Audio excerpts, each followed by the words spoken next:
Salve, rapaziadinha do Exato.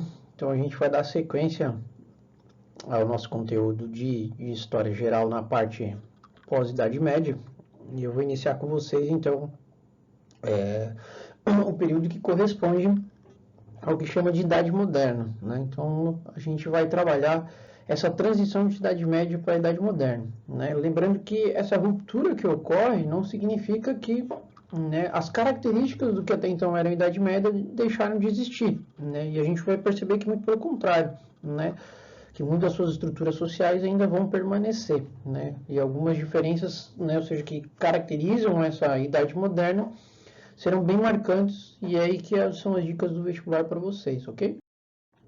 Então, para a gente trabalhar um pouquinho, a gente precisa então reforçar a crise da Idade Média, né? Além das revoltas, né, de que toda essa crise causada pelas cruzadas, como efeito das cruzadas motivam, né? A gente viu na nossa última aula. Nós temos uma quebra da imagem da igreja, né? A questão do descontentamento da maior parte dos populares, a ascensão da burguesia, os problemas epidemiológicos que começam a surgir, principalmente com a peste bubônica, um grande número, não seja de ofensivas, né, de tentativas, não seja de pilhagens e até mesmo alguns ataques com sucesso dos próprios normandos, né, mais específicos vikings. Então, todo o conjunto dessas ações vão levar a uma necessidade da Europa buscar uma solução para todos esses problemas. E aí a solução vai ser justamente adotar uma política inversa do que era na Idade Média. Porque na Idade Média nós temos uma política descentralizada e controlada culturalmente pela igreja. Então, a partir da Idade Moderna, nós começamos a perceber uma inversão, de que o poder, a solução para os problemas políticos, econômicos e culturais, deve ser feita a centralização na figura de um personagem estatal, né? Ou seja, nas mãos do Estado especificamente. É aí que nós temos o primeiro passo, o primeiro exemplo é com, né, a Inglaterra. A Inglaterra se torna pioneira dessa unificação através de um personagem histórico chamado Guilherme o Conquistador. Em 1066, todos os 7 reinos, né, anglo-saxões são unificados através da sua articulação política, e através desse momento, então, ele inicia um projeto de expansão territorial. Né? Ele não vai se limitar só ao que hoje corresponde à Grã-Bretanha. Então, ele vai tentar sair desse território, dessa ilha, para tentar ir para a Europa continental. E o principal alvo do próprio Guilherme, e também depois dos seus futuros, né, dos seus sucessores, é justamente o território franco, né, o que hoje corresponde à França. Então, obviamente que uma questão de reforço, né, ele que vinha da dinastia dos Plantagenetas, uma aliança com os Plantagenetas, né, e acaba sendo assumido por essa dinastia. É aí que então fica caracterizado o início da rivalidade entre ingleses e franceses nesse momento, né? Um pouquinho disso vocês podem, e até mesmo com o que eu vou falar à frente aí, tem a dica do filme Robin Hood com o Russell Crowe, né? Então a gente tem as futuras gerações do próprio Guilherme, né, dando sequência à mesma ordem, de uma política centralizada e mantendo uma política expansionista. E um exemplo dessa política expansionista e militarista, a gente já viu em aulas anteriores que, né, ou seja, na Terceira Cruzada, né, um dos descendentes aí do trono do Guilherme é o próprio Ricardo do Coração de Leão. Quando ele regressa da Terceira Cruzada, ele acaba morrendo e, consequentemente, ele não tem um herdeiro, não tem um varão. Quem que assume o trono é o irmão mais novo, João Sem Terra. Só reforçando o porquê do nome Sem Terra, como característica das monarquias nacionais, o poder era hereditário, passado de pai para filho.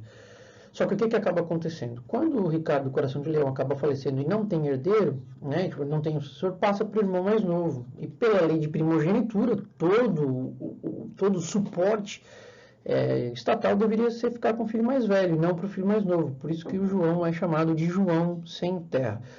Quando o João Sem Terra ascende, ele vai dar continuidade a essa política expansionista. Mas para isso ele vai precisar de uma série de recursos, né? Vai precisar de um exército, vai precisar de dinheiro, vai precisar de mantimentos. E da onde que ele vai tirar disso? Né? Tirar todo esse recurso de imposto. E o exército ele vai contar com o apoio da nobreza. E ele troca desse apoio da nobreza, ele teria que então fornecer as terras conquistadas, né? Ou seja, ou seja, dividir com a nobreza. O que acaba acontecendo? As poucas terras que serão conquistadas, o João vai ficar para ele, para o Estado, centralizar o Estado. E a nobreza, de certa forma, vai se sentir prejudicada, porque a maior parte das batalhas não foram vitoriosas e os poucos ganhos ficam concentrados para o João Sem Terra.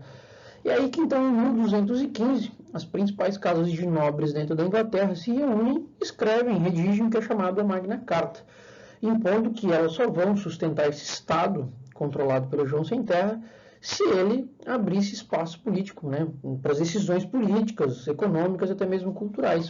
Obviamente que aí nós temos um caso de curiosidade que no primeiro momento o João Sem Terra ele, né, concorda com essa Magna Carta e aí obriga então os nobres a lutarem por ele, né?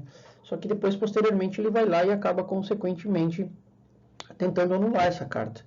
Essa carta, para a maioria dos historiadores, ela, né, organizada pela nobreza, eles, né, praticamente hoje quase que consensual, é o início do parlamentarismo inglês, né? A gente vai ver um pouquinho mais à frente aí com a formação com as revoluções inglesas especificamente. Né, para você ter noção, em 1258 a pressão da nobreza continua e aí é criado o que é chamado Estatuto de Oxford, onde permite uma espécie de conselho legislativo aos reis, né? Então, ou seja, a Magna Carta ganha força, ela é a representação, ela é a voz da nobreza, né? E aí uma das cópias, né, uma das N cópias que nós teremos da Magna Carta, e aí a gente vai para a rival, né, para a nação rival da Inglaterra, que é a França, né? Então a gente tem que entender um pouquinho como é que a França chega à formação de Estado, né? Lembrando que a Inglaterra é pioneira, então dentro da Europa ela é a primeira a fazer esse processo de Estado Nacional de Unificação. A França ela vai surgir de um conflito do próprio rei francês, o Filipe o Belo, com a Igreja Católica, ou a Igreja Cristã. O Filipe o Belo, então, uma necessidade de reforçar suas fronteiras e também ter uma política expansionista, né? Conquistar outros territórios, ele precisava ter um exército forte. Quem que vai ser esse exército? Então, o Filipe o Belo ele vai tentar buscar um exército experiente, que eram os cavaleiros templários, né? Que lutaram nas cruzadas e tudo mais. Só que ele não consegue o apoio desses templários porque esses indivíduos juraram lealdade ao papado, à igreja cristã. Então, nós temos um embate, porque quando esses cavaleiros templários batem o pé e dizem que não vão lutar para o Estado francês e sim para o papado, o próprio Felipe o Belo lança uma fake news em cima dos templários, dizendo que esses indivíduos, por serem uma seita, né, por ser um grupo tão fechado, isolado, esses indivíduos tinham ocultismo e pacto com o diabo, e, de certa forma, deveriam ser extirpados da sociedade e tudo mais, tanto que as principais lideranças são presas e condenadas e queimadas em fogueira, né? Para quem tiver interesse, tem a figura do Demolay aí como representação, né? Então, essa própria ruptura, esse próprio atrito entre a igreja cristã e o Felipe o Belo vai levar a igreja cristã, né, ou seja, o papado a se voltar, o Papa Benedito a se voltar contra o Estado francês, acusar ele de ser conspiracionista. Tanto que em 1309, aí não oficialmente, nós temos, né, ou seja, o Felipe o Belo colocando um papa em Avignon. Então, já que o papado não quer me obedecer, então eu vou colocar um papado na França, em Avignon. Essa cisão ela vai acabar, consequentemente, sendo oficializada em 1378. Né? Tanto que uma continuação, um pouquinho mais esse complemento para vocês, está na página da apostila de vocês, na página 28, ali que vai, né, chegar a uma ruptura máxima, né, de ter 3 praticamente papas. Então, em 1378, nós temos o que é chamado a Cisma do Ocidente. As nações amigas da França e a própria França vão acabar, consequentemente, tendo uma aliança, né, e tendo como centralização cristã o papado em Avignon. Os rivais da França vão acabar ainda respeitando a ordem do papado ou seja, em Roma. O que isso representa? Fraqueza da igreja cristã e, consequentemente, um fortalecimento do Estado francês. Porque olha como o Estado francês se vê tão forte ao ponto de fazer a igreja cristã enfraquecer. O que isso representa? Que aquele poder que a igreja cristã tinha na Idade Média, ele está enfraquecendo na Idade Moderna, né? E nós temos uma inversão. Os estados, né, durante a Idade Média, né, os reinos, eles eram enfraquecidos, divididos, descentralizados. E agora, na Idade Moderna, unificados sob a liderança de um indivíduo, de um monarca aí, né? Como efeito dessa política, representando só umas questões de exemplos, aí os próprios terras, os próprios bens que os templários tinham foram tudo confiscados pelo Estado. Para vocês perceberem como o Felipe o Belo vai assumir essa postura de estadista, de centralizador, certo? Dando sequência, né? Fechando com vocês aí na Península Ibérica, nós temos Portugal, né? Como uma nação até então que surge como um antigo condado espanhol, né? quando inicia aquelas cruzadas na Península Ibérica com o objetivo de expulsar os próprios muçulmanos, o reino espanhol vai conceder, então, algumas áreas estratégicas para alguns nobres, como, ou seja, é a Casa de Borgonha. A Casa de Borgonha fica com, então, o condado portucalense. Tanto que aí, como efeito de expulsar os muçulmanos posteriormente, esse condado portucalense tinha tanta força política e tanta força militar que a família dos Borgonhas proclamam uma região autônoma independente. Só que essa independência ela não vai ser tão forte ainda, não vai ser tão efetiva, porque em 1383 nós temos, ou seja, uma disputa pela sucessão do trono português. De um lado nós temos o Dom João de Castela, rei da Espanha, futuro rei da Espanha, e do outro Dom João de Alvis, um nobre português que vai reforçar nesse momento essa representatividade nacionalista portuguesa. De 1383 a 1385, nós temos uma espécie de guerra civil em Portugal. De um lado, ou seja, alguns nobres portugueses apoiavam a Espanha, do outro, ou seja, a maior parte dos nobres sendo apoiado pela Inglaterra. No dia 14 de agosto de 1385, a Batalha de Aljubarrota decreta a vitória, então, do Dom João de Alvis, considerado, então, o Dom João I, o primeiro rei de Portugal. Então, a partir de 1385, nós temos aí uma diferenciação. Enquanto as demais nações europeias ainda estavam ligadas a essa questão da terra, da agricultura e pecuária, o governo português, percebendo, com o Dom João de Alvis, a partir de 1385, ele vai perceber uma necessidade de uma mudança política e principalmente econômica.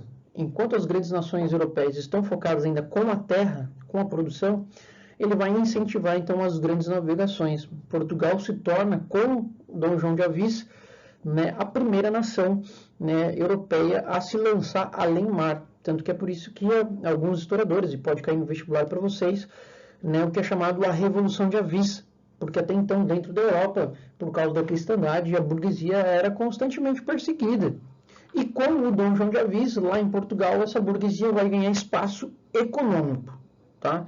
Para a economia portuguesa, a burguesia vai ter uma grande participação. E isso se torna revolucionário, porque na posterioridade, outras nações irão, então, se inspirar nas navegações portuguesas e vão adotar o mesmo ritmo para encontrar rotas e até mesmo produtos além da própria Europa.